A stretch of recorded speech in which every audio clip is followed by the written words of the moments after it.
খবর বন্ধুরা, আশা করি প্রত্যেকে ভালো আছো, সুস্থ আছো এবং নিজের প্রিপারেশনটাকে এতটা জোরদার করছো যাতে খুব শীঘ্রই তুমি একটি গভর্নমেন্ট জব ক্র্যাক করতে পারো এবং নিজের সাথে সাথে নিজের পরিবারকেও সিকিউর করতে পারো।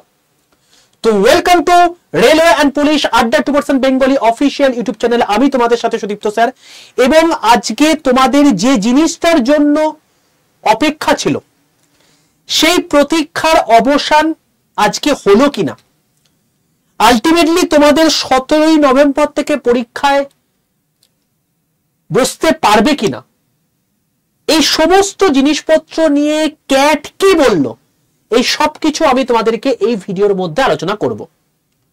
সবাইকে বলে রাখি, তোমাদের সবার প্রথম অথেন্টিক ইনফরমেশন সবার বাংলাতে তোমাদের সামনে তুলে ধরাই হচ্ছে আমার মেন কাজ। এবং আজকে যে ঘটনাটা ঘটে গেছে, আমি জাস্ট তোমাদেরকে গতকাল ভিডিওর মধ্যে যে জিনিসটা বলেছিলাম সেম গল্পই কিন্তু হয়ে গেছে, এবং আলটিমেটলি এর পরে তোমাদের কি করা উচিত সেটাও আমি তোমাদেরকে এখানে উল্লেখ করে দেব। দেখো, আমি জানি যে গ্রুপ ডি হচ্ছে এমন একটা পরীক্ষা যে পরীক্ষাটার জন্য মাধ্যমিক পাস যারা করেছে তারা অধীর আগ্রহে বসে থাকে, কারণ অ্যাটলিস্ট একটা পরীক্ষা যেটা সিঙ্গেল ডেতে পরীক্ষা হয়ে যাবে, সেখানে শুধুমাত্র মাঠটা, তাও সেই লেভেলের মাঠ নয় যেটা পাস করলেই আমার চাকরি হয়ে যাবে। তো সেই জায়গাতে যেখানে 1,08,00,000 ফর্ম ফিল আপ হয়েছে, এই 1 কোটি ছাত্রছাত্রীর সঙ্গে প্রথম থেকে ছলনা হচ্ছে এই পরীক্ষাটা নিয়ে। সবার প্রথম যখন 2019-এ তোমাদের এক্সাম হয়ে যায়, রেলওয়ে পরিষ্কারভাবে বলে দেয় যে এর পর থেকে, বলে রাখি 2019-এ 10th অথবা আইটিআই ছিল কোয়ালিফিকেশন। পরিষ্কারভাবে তোমাদেরকে এখানে পরিষ্কারভাবে বলে দেয় যে 10th প্লাস আইটিআই তোমাদের থাকবে, অর্থাৎ তোমাদের আইটিআই থাকাটা ম্যান্ডেটারি। এবং খুব স্বাভাবিক বিষয়, যখন 5 বছর ধরে এই জিনিসটা চলতে থাকে, যারা যারা আইটিআই করেনি এবং গ্রুপ ডির স্বপ্ন দেখছে তারা প্রত্যেকে আইটিআই করে নেয়, এবং পরবর্তীকালে তাদের প্রথম নোটিফিকেশন আসে যেটাকে বলা হয় ইন্ডিকেটিভ নোটিফিকেশন, সেটা হচ্ছে 28শে ডিসেম্বর। এবং এই 28শে ডিসেম্বরে পরিষ্কারভাবে কোন রকম কোনো কোয়ালিফিকেশন লেখা থাকে না, মানে জাস্ট বলে যায় যে তোমাদের ইন্ডিকেটিভ নোটিফিকেশনে যেরকম বলে যে তোমাদের এত তারিখ থেকে ফর্ম ফিল আপ শুরু হবে, এত তারিখ পর্যন্ত চলবে, এই সময় শর্ট নোটিশ বেরোবে এবং তার জন্য তোমরা প্রস্তুত হও। তো এরপরে 4th জানুয়ারিতে তারা আবার একটা নোটিশ বার করে বলে দেয় যে এখানে আমাদের 10th অথবা আইটিআই হবে। এবং ফাইনালি যখন 22শে জানুয়ারি তোমাদের ফর্ম ফিল আপ শুরু হয়, সেখানে কিন্তু ডিটেল নোটিফিকেশনে কিন্তু পরিষ্কার বলে দেয় 10th অথবা আইটিআই। এই জায়গাটাতে আলটিমেটলি আটকায়। ব্যাপারটা হচ্ছে যেখানে ডিটেল নোটিফিকেশন আসে সেখানে পরিষ্কার হয়ে বলে দিয়েছে যে 28-এ আমাদের ইন্ডিকেটিভ নোটিফিকেশন আসে। আইটিআই দের বক্তব্য হচ্ছে যখন আপনি 5 বছর ধরে এই জিনিসটা বলে দিয়েছেন, তখন এখানে 28শে ডিসেম্বরে যেহেতু ইন্ডিকেটিভ নোটিফিকেশন চলে এসছে, আমরা ধরেই নেব এখানে আইটিআই লাগু আছে, আইটিআই এর মধ্যে রয়েছে, আইটিআইরা প্রাধান্য পাবে। আর রেলের পক্ষ থেকে বলা হয় 28শে ডিসেম্বর আমরা অলরেডি ইন্ডিকেটিভ নোটিশ দিয়েছি, কখনোই এটাকে আমরা ফুল নোটিশ বলতে পারি না, কারণ এর মধ্যে কোন রকম কোনো কোয়ালিফিকেশন লেখা ছিল না। সুপ্রিম কোর্টের একটা রায় রয়েছে যেখানে পরিষ্কারভাবে বলে দেওয়া আছে যে যদি কোনো রকম ভাবে যদি কোনো কিছু রিক্রুটমেন্টের আগে নিয়ম থাকে, রিক্রুটমেন্টের মাঝখানে কোনো নিয়ম বদলানো যাবে না। যেহেতু 28শে ডিসেম্বরে ইন্ডিকেটিভ নোটিশ চলে এসছে, তাই এটা সুপ্রিম কোর্টের যে নিয়ম আছে সেটা উল্লঙ্ঘন হয়েছে, এবং এইটা নিয়েই আইটিআইরা চলে যায় কেস করতে। খুব ন্যাচারাল জিনিস যে 10th পাশেদের কাছে খুব ভালো লাগে, আইটিআই দের কাছে খুব খারাপ লাগে, কারণ তারা 5 বছর ধরে আশা রেখেছিল যে আমি আইটিআই করে রেখেছি, আমি হয়তো এখানে বেশি প্রাধান্য পাবো। খুব স্বাভাবিক বিষয়, যেখানে 1 কোটি ফর্ম ফিল আপ হয়েছে, যখন আইটিআই হয়ে যাবে সেখানে 35 থেকে 40 লাখ হয়ে যাবে। তো এই জিনিসটা কম্পিটিশন কমে যাবে এবং সেখানে আমরা কিছু প্রাধান্য পাবো, মানে চাকরিটা পাবো। আলটিমেট উদ্দেশ্য এটাই। তো এই জিনিসটা হয়ে যায় এবং রেলওয়েকে আলটিমেটলি প্রমাণ করতে হবে যে এই 28 ডিসেম্বর যে পরীক্ষাটা হয়েছে বা এই যে নোটিফিকেশনটা বেরিয়েছে, পরীক্ষার যে নোটিফিকেশনটা বেরিয়েছে, এটা ইন্ডিকেটিভ নোটিফিকেশন, এটা কোন রকম কোনো কোয়ালিফিকেশন নয়। অ্যাকচুয়াল নোটিফিকেশন হচ্ছে এই 22 জানুয়ারির নোটিফিকেশন। তার আগে আমি 4 জানুয়ারিটা অলরেডি বলে দিয়েছি।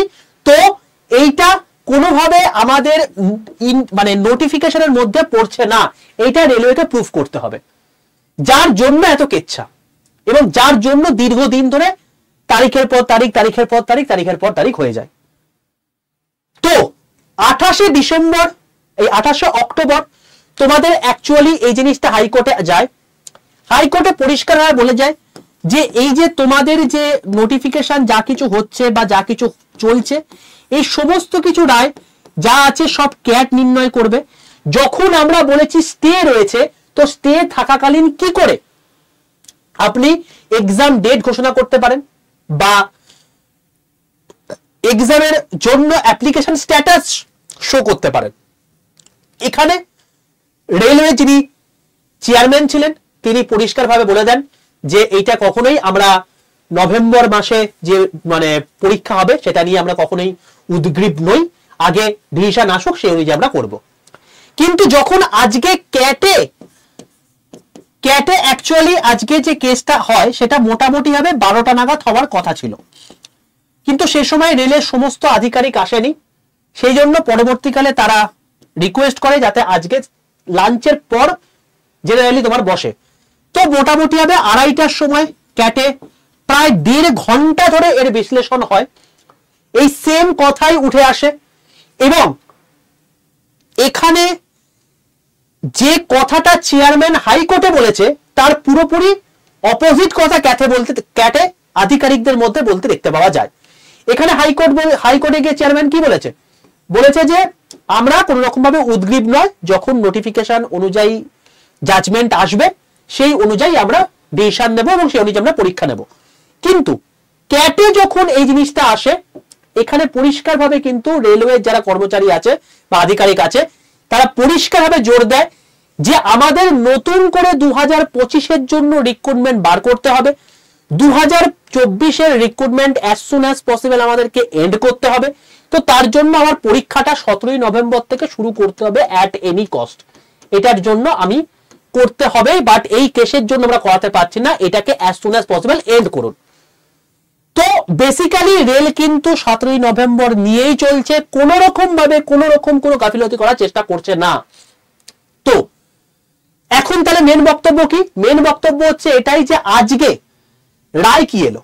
আজকে যেটা রায় এলো সেটা হচ্ছে তোমাদের 30 অক্টোবর বলে দেওয়া হয় যে আপনি এই যে 28 ডিসেম্বর যে এটা অ্যাকচুয়াল নোটিফিকেশনের মধ্যে পড়ে না সেটা প্রমাণ করে দেখান। কারণ আইটিআর পক্ষ থেকে ওগুলো বলছে যে এইটা অ্যাকচুয়াল নোটিফিকেশনের মধ্যে পড়ছে, কারণ নোটিফিকেশনের মধ্যে পরিষ্কার ইন্ডিকেটিভ নোটিশ হিসেবে এটা দেওয়া আছে, এবং রেল বলছে এখানে কোনো রকম কোয়ালিফিকেশনের কথা আমি উল্লেখ করিনি। তো যতই হোক কেন জানি না মনে হচ্ছে পুরোপুরি পাল্লা ভারী হচ্ছে কিন্তু রেলের পক্ষে। যদিও ফাইনাল জাজমেন্ট আজকে আসেনি, রেলের তরফ থেকে বলা হয়েছে যে 17 নভেম্বর থেকে আমাদেরকে এক্সাম করাতে দিন, আমাদের কাছে যথেষ্ট সময় নেই, কারণ 2025-এরও আমাদের কিন্তু বার করতে হবে নোটিফিকেশন। তো সেই জন্য তারা কিন্তু বেশি দিন দেরি না করে ডাইরেক্টলি 4 নভেম্বর একটা ডেট বলে দিয়েছে এবং এই দিনই হয়তো তোমাদের ফাইনাল জাজমেন্ট চলে আসবে।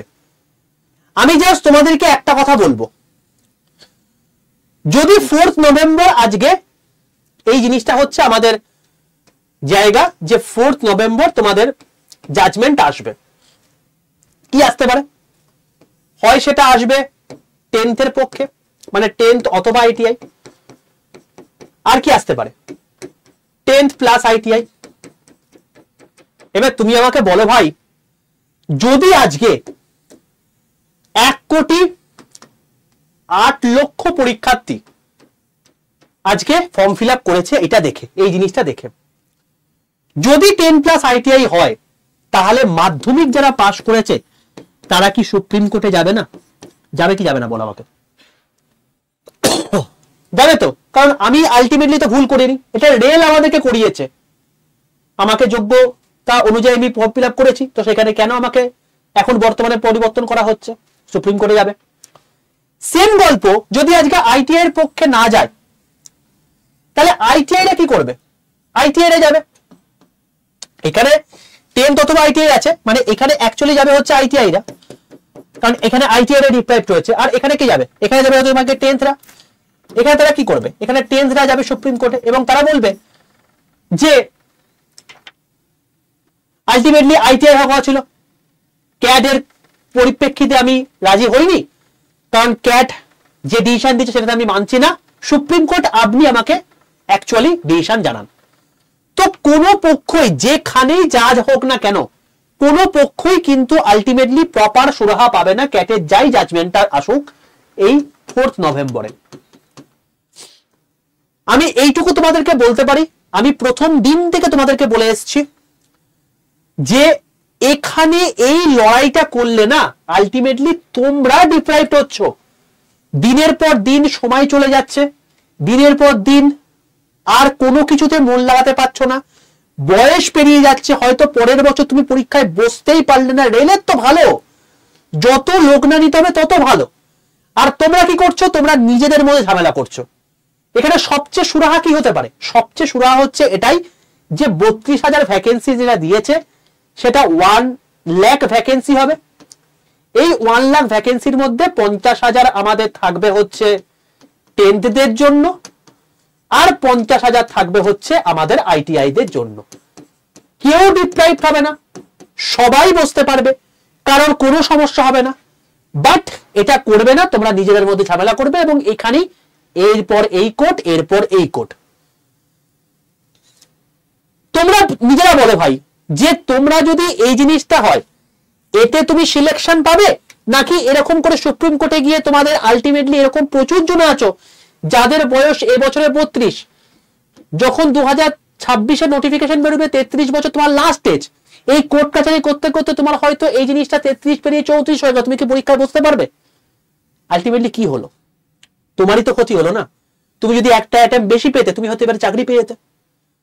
তো এই জিনিসটা করাটা সম্পূর্ণ বোকামি। মেন চাপ দেওয়া উচিত রেলওয়েকে, কারণ এখানে প্রচুর ভ্যাকেন্সি রয়েছে, প্রায় 3.5 লক্ষ ভ্যাকেন্সি রয়েছে, তার মধ্যে আমরা কেবলমাত্র ডিমান্ড করছি 1 লাখ।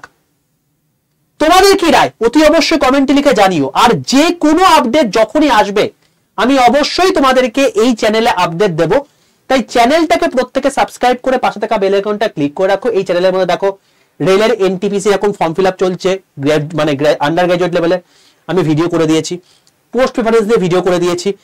আর চ্যানেল সাবস্ক্রাইবের সাথে সাথে যারা যারা আমার হোয়াটসঅ্যাপ গ্রুপে যুক্ত নেই অতি অবশ্যই 62 91 95 4979 এই নাম্বারে হোয়াটসঅ্যাপে জাস্ট একটা হাই লিখে পাঠিও।